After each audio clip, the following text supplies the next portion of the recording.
Hey guys, welcome back to my mini blog. তো দেখো, আজকে আমি রাজমা দিয়ে পনির মশলা বানাচ্ছি, পনির চানা মশলা বানাচ্ছি।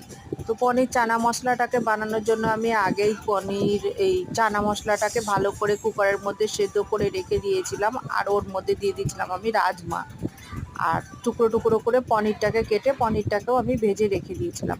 তারপরে এক প্যাকেট চানা মশলা নিয়ে এসেছি, আর আদা, পেঁয়াজ, রসুন, টমেটো ভালো করে তেলের মধ্যে লাল করে ভেজে নিলাম।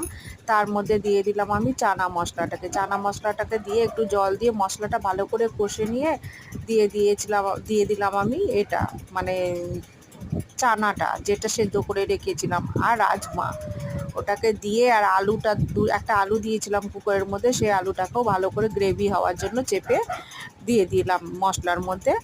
তারপরে আমি পনিরটা যে ভেজে রেখেছিলাম পনিরটাকেও দিয়ে দিলাম, দিয়ে জল দিয়ে এক এক সব ভালো করে ফুটতে দিলাম।